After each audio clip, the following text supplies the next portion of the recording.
Hey guys, welcome to Rocket Learning and third lecture of the Living World Adaptation and Classification। इसके हम दो lecture already कर चुके हैं।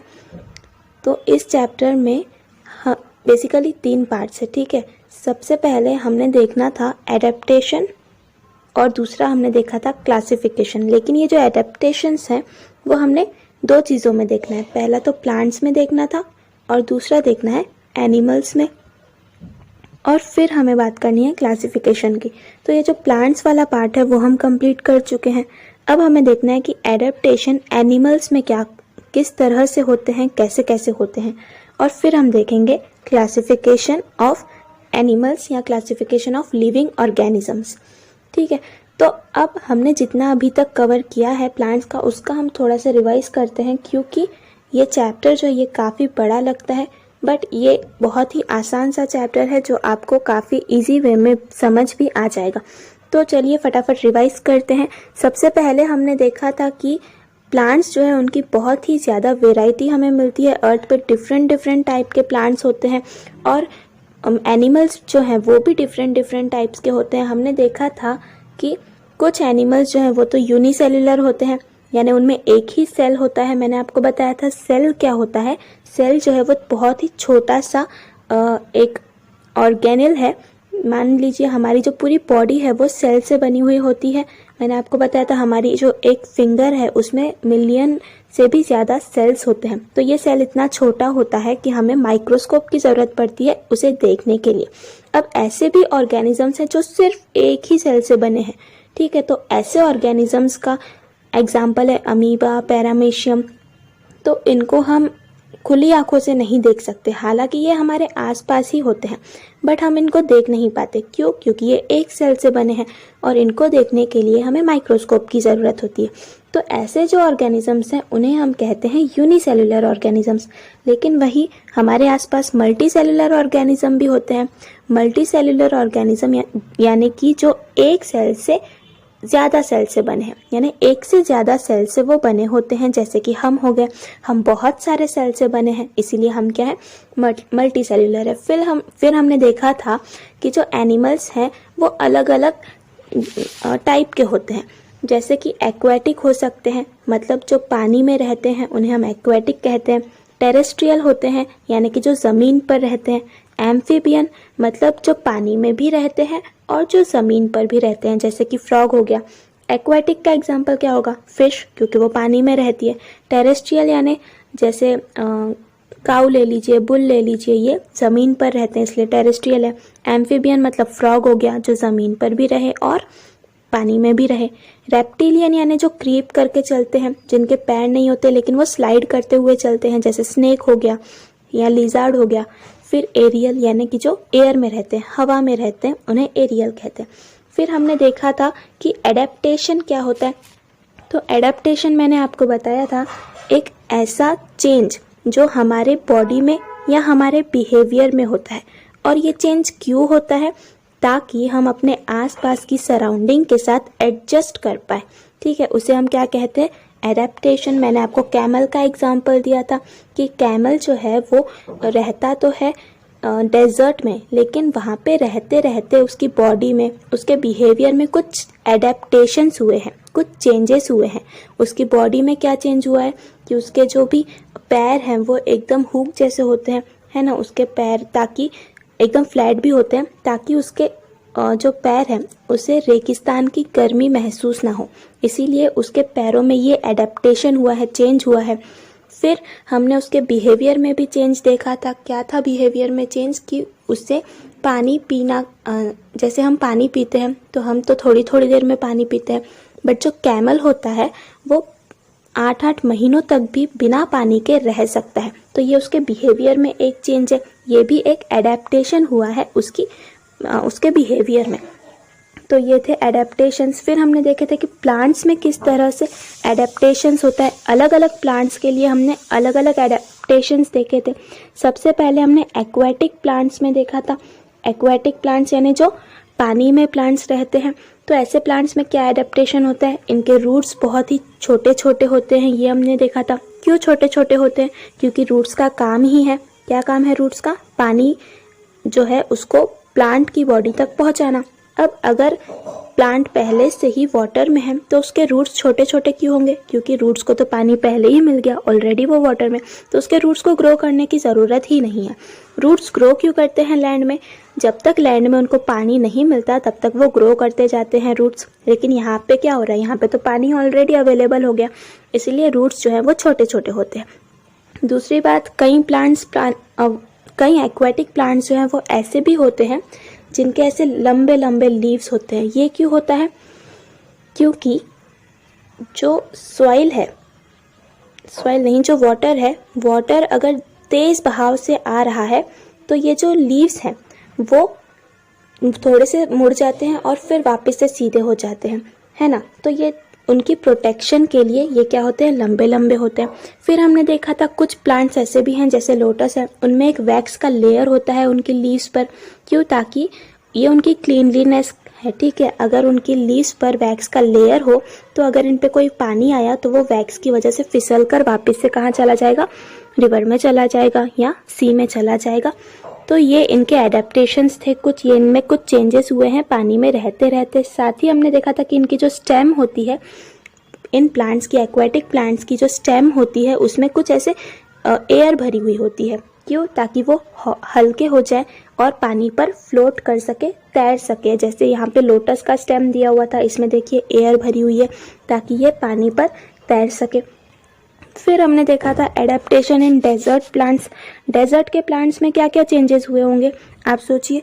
इसमें हमने बहुत सारे चेंजेस देखे थे। पहला चेंज तो ये था कि इनके जो लीव्स है वो बिल्कुल डेवलप्ड ही नहीं होते, मतलब इनमें लीव्स होते ही नहीं हैं, और लीव्स की जगह पे इनमें क्या होते हैं, थॉर्न्स होते हैं, कांटे होते हैं, ठीक है।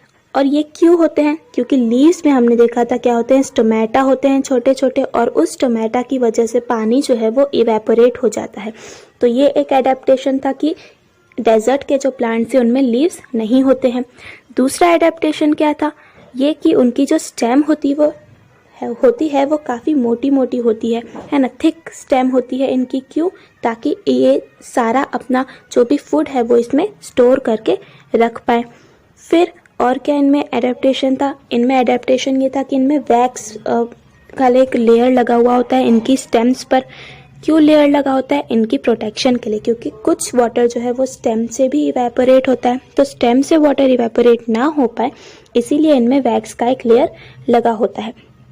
फिर हमने देखा था adaptation in plants of snowy region. जो बर्फ में प्लांट रहते हैं बर्फीले रीजन में, उनमें क्या एडेप्टेशंस होते हैं? तो उनमें ये एडेप्टेशन है, सबसे पहला और सबसे बड़ा एडेप्टेशन, कि वो कोनिफरस होते हैं, मतलब वो कोन के शेप के होते हैं।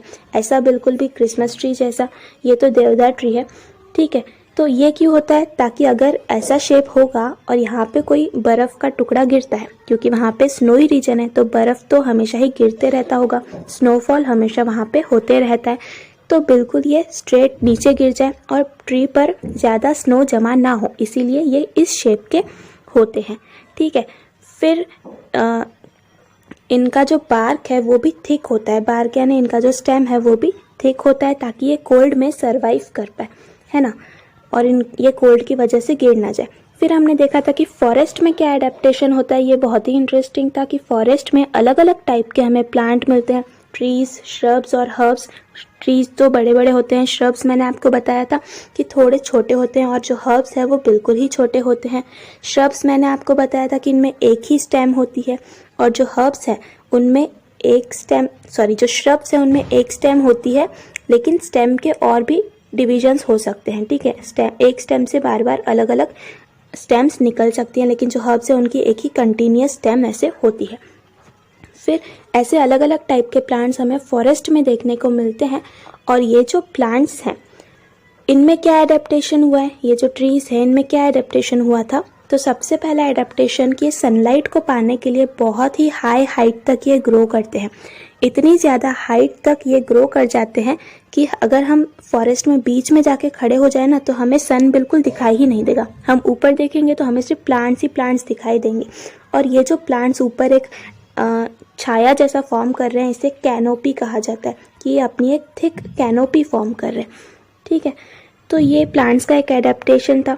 दूसरा हमने एडेप्टेशन देखा था कि जो छोटे प्लांट्स होते हैं जैसे कि क्लाइंबर्स होते हैं, क्लाइंबर्स या वाइन्स होते हैं। ये क्या होते हैं, जैसे मनी प्लांट हो गया, जो बिल्कुल सीधे खड़े नहीं रह सकते, जो ज़मीन का सहारा लेकर या दूसरे ट्रीज का सहारा लेकर या किसी दीवार का सहारा लेकर ये ऊपर ऊपर उठने की कोशिश करते हैं, उन्हें क्लाइंबर्स कहा जाता है। तो ये जो क्लाइंबर्स हैं, मान लीजिए ये एक क्लाइंबर है, इसमें टेंड्रिल्स बन गए हैं, ये एक उनका एडेप्टेशन है कि उनमें टेंड्रिल्स आ गए। टेंड्रिल्स क्या होते हैं, ये जो मेन स्टेम है इसका, इसी स्टेम से जुड़े हुए छोटे छोटे ऐसे फाइबर जैसे कुछ स्टेम्स होते हैं, ठीक है, ऐसे ऐसे स्टेम्स होते हैं। आपके घर में अगर मनी प्लांट है तो उसमें देखिएगा ब्लैक कलर के ऐसे ऐसे स्टेम्स निकल आते हैं उसके साइड में। क्यों? ताकि ये जो स्टेम्स है उससे ये दूसरे झाड़ पर ऐसे पकड़ पाए, दूसरे झाड़ को वो बाउंड कर लेते हैं और उन स्टेम्स मान लीजिए चिपक जाते हैं दूसरे झाड़ को, किसकी मदद से, इन टेंड्रिल्स की मदद से, और फिर वो ग्रो कर लेते हैं, ठीक है। तो ये एक क्लाइंबर्स में एडेप्टेशन था। तो फॉरेस्ट के झाड़ों में सबसे पहला एडेप्टेशन तो यही है कि वो बहुत ज़्यादा ऊंचे होते हैं। क्यों ऊंचे होते हैं? क्योंकि वो उनको सनलाइट चाहिए होती है। फिर ग्रासलैंड के जो प्लांट्स हैं उनमें भी हमने एडेप्टेशन देखा था। कुछ प्लांट्स जो हैं वो तो बड़े बड़े ग्रो हो जाते हैं, है ना। क्यों ग्रो होते हैं? तो जहाँ पे इक्वेटोरियल रीजन है, इक्वेटोरियल रीजन मैंने आपको बताया था क्या होता है, हमारा जो अर्थ है, अर्थ से एक लाइन पास होती है बीच में से, जिसे हम क्या कहते हैं, इक्वेटर, जिसे हम क्या कहते हैं, इक्वेटर। और ये जो इक्वेटर है इसके जो भी पास वाला रीजन है, ऊपर की साइड भी और नीचे की साइड, तो इस पूरे रीजन को हम कहते हैं इक्वेटोरियल रीजन। और इस रीजन में जो भी ग्रासेस है वो आप देखोगे बहुत ही लंबी लंबी ग्रासेस होती हैं। क्यों? क्योंकि यहाँ पे इक्वेटर है और इक्वेटर पे सनलाइट सबसे ज़्यादा मिलती है, तो सनलाइट भी इनको अच्छे से मिल रही है, वाटर भी इनको अच्छे से मिल रहा है, इसीलिए ये जो ग्रासेस है वो बहुत ऊंचे ऊंचे ग्रो हो जाते हैं। जबकि जो ऊपर वाला पोर्शन है जिसे हम पोल कहते हैं, ऊपर वाला कहते हैं नॉर्थ पोल, और अर्थ के जो नीचे वाला पोर्शन है उसे हम कहते हैं साउथ पोल, है ना। तो ये जो पोल वाले रीजन है वहाँ पे आप देखोगे तो छोटी छोटी ग्रासेस होती हैं, इतनी छोटी कि इसमें रैबिट जैसे छोटे एनिमल्स छुप सकते हैं। और ये जो बड़ी ग्रासेस थी इक्वेटोरियल रीजन में, वहाँ पे बड़े बड़े एनिमल्स जैसे डियर हो गया, ऐसे एनिमल्स भी छुप सकते हैं। तो ये इनका एडेप्टेशन है ग्रासलैंड वाले प्लांट्स का, कि इक्वेटर के रीजन में अगर ग्रासलैंड है तो वहाँ की ग्रासेस बड़ी बड़ी हो जाती हैं, और अगर पोल के रीजन में ग्रासलैंड्स हैं तो वहाँ की ग्रासेस क्या होती हैं, छोटी छोटी होती है। फिर हम देखते हैं adaptation for injection of food in plants, की फूड कैसे लेते हैं प्लांट्स। तो मैंने आपको बताया था प्लांट्स दो टाइप के होते हैं, एक तो वो जो खुद का फूड खुद बनाते हैं, है ना, ये खुद पर आत्मनिर्भर प्लांट्स ही हैं, तो ये करते हैं फोटोसिंथेसिस। देखिए, जो प्लांट्स खुद का फूड खुद बनाते हैं उन्हें हम पहले तो कहते हैं ऑटोट्रॉपिक। क्या कहते हैं हम? ऑटोट्रॉपिक। और जो प्लांट्स बड़े आलसी हैं, खुद का फूड खुद नहीं बना सकते, उन्हें हम कहते हैं हेट्रोट्रॉपिक प्लांट्स। तो दो टाइप के प्लांट्स हैं, ऑटोट्रॉपिक और हेट्रोट्रॉपिक। ऑटोट्रॉपिक प्लांट्स क्या करते हैं, खुद का फूड खुद बना रहे हैं, लेकिन हेट्रोट्रॉपिक क्या करते हैं, आलसी है, खुद का फूड खुद नहीं बनाते हैं। तो इनको फूड कहाँ से मिलता है? फूड तो सबको चाहिए ना। तो ये हेट्रोट्रॉपिक प्लांट्स क्या करते हैं, ऑटोट्रॉपिक प्लांट से अपना फूड लेते हैं, ठीक है। तो हेट्रोट्रॉपिक प्लांट्स क्या कर रहे हैं, ऑटोट्रॉपिक प्लांट से खुद का फूड लेते हैं। अब ठीक है, ऑटोट्रॉपिक प्लांट्स फिर फूड कैसे बनाते हैं? तो ये एक प्रोसेस करते हैं जिसे हम क्या कहते हैं, फोटोसिंथेसिस। फोटोसिंथेसिस जैसे हम मान लीजिए हम अपना फूड कैसे बनाते हैं, हम कुकिंग करते हैं और अपना फूड बनाते हैं, ठीक है। वैसे ही प्लांट्स का एक प्रोसेस होता है फोटोसिंथेसिस, जिससे वो अपना फूड बनाते हैं।